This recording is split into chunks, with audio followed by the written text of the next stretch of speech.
All right, so example 1 says, calculate the slope of each line segment. So we're going to call this line segment 1. We're going to call this one line segment 2. Calculate the slope of each line segment. Describe the direction and how it relates to the slope. So here's how we actually calculate the slope of this line. What we do is, excuse me, we pick 2 points on the line. And in this case, they're the 2 endpoints. They don't have to be the endpoints, but as long as they're far away from each other, okay? And notice how the 2 coordinates over here, I'm looking at line 1. Notice how the 2 coordinates are what we call precise points.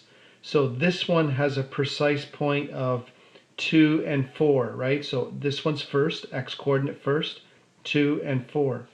This one has a precise coordinate of 6 and 7, okay? We want precise points when we're calculating the slope, okay? So what we do is we actually make what we call a rate triangle, and here's what it looks like over here. So with your ruler, and only a ruler, and it must be a dotted line,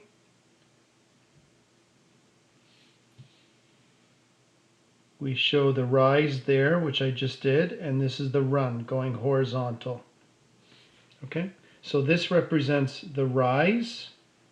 This represents the run. And remember we said the rise was the vertical distance and the run was the horizontal distance, okay? So you know this is line segment 1 now, okay? So you know our slope formula is rise over run. Good way to remember that is alphabetically, okay? Rise comes first in the alphabet.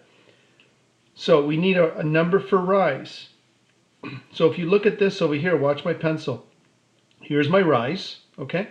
Now, how much did we rise? Well, remember, when you rise, when you measure something with height or something, you're going straight up. So that's why the rise is going straight up over here. So look how many I rose. So I went 1, 2, I rose 3. And now we're going to do the run between the 2 points over here, but we have to go horizontally, okay? So here's a run. We can count backwards, that's okay.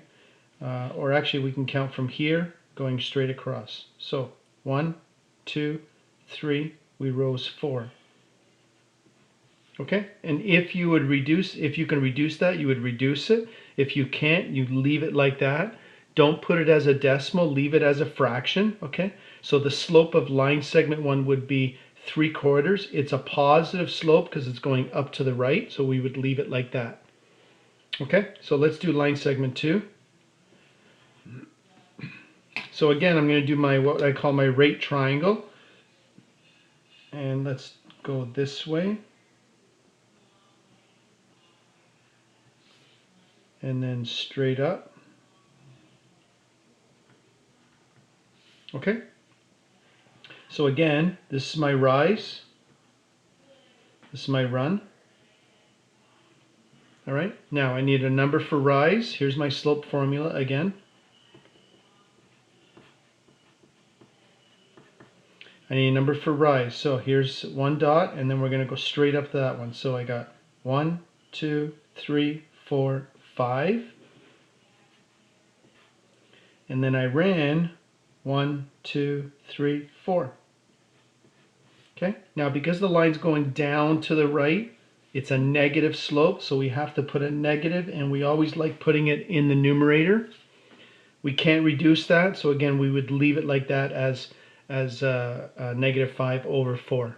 Okay, now one thing I wanted to tell you about this rate triangle, it doesn't matter where these dotted lines go, if it goes to the right, or it can also, if you can picture me grabbing this guy underneath, okay, and I'm flipping it with my finger, I'm going to flip it like that. It can also go this way, the dots, okay? As long as your run is horizontal and your rise is vertical, okay, and you're measuring between the dots there, that's all you can do. The same thing with this one over here. It could have been down here. We could have drew it down here, like here, put a dot over here and a dot over here. You would have got the same answer, okay?